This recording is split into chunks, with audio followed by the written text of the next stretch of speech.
Hi everyone, I'm going to read a story today that's suitable for EYFS and also Key Stage 1, and at the end of the video talk about an activity that your child could do after they've heard the story. The book I'm going to read today is Shark in the Park by Nick Sharratt. Down at the park, a little boy is testing out his brand new toy. Timothy Pope is looking through his telescope. He looks at the sky, he looks at the ground, he looks left and right, he looks all around. And this is what he sees. What a nasty surprise! In his loudest voice, Timothy cries, "There's a shark in the park!" A shark? Fancy that! It's only a cat. Meow! Timothy Pope looks again through his telescope. He looks at the sky, he looks at the ground, he looks left and right, and he looks all around. And this is what he sees. What a terrible sight! Timothy yells with all his might, "There's a shark in the park!" A shark? Oh no, it's just a crow. Caw, caw.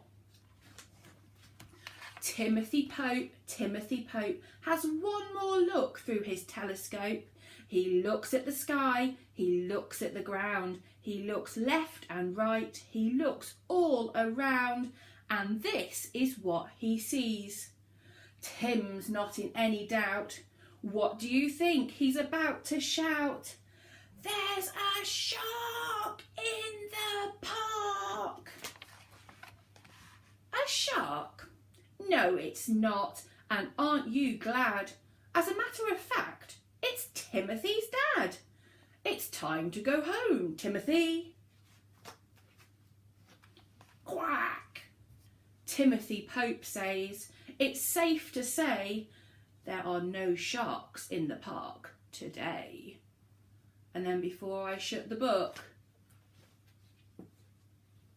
I hope you and your child enjoyed listening to that story. It's definitely one that's always been popular in my classroom, and it's a great one to listen to again and encourage your child to join in with some of the repeated phrases like, "There's a shark in the park." Now I've got an activity to show you now that's nice to follow on from that story, and that is to ask your child to have a go at making their own telescope so they can be like Timothy Pope. So for this activity you need a kitchen roll tube or a toilet roll tube, or even just a piece of card or paper and just roll it round to make a tube shape, and also some felt tip pens.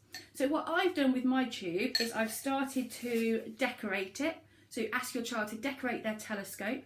I've just started doing some patterns on mine, but you could ask your child to do some different shapes, maybe link it to what they've been doing in maths. So could they do you a large square or a small rectangle, or also bring in some colour recognition for younger children. So could you do a green triangle? You could also ask your child to do a repeating pattern. So a repeating pattern, for instance, could go circle, square, circle, square. You could also do things like zigzags and lines and swirls. And then when your child has made their telescope, they can have a look through their scope around the house and outside in the garden maybe to see what they can see. Have fun! A brick wall, a wooden fence, green grass, tree branches, TV aerial, a chimney, a window,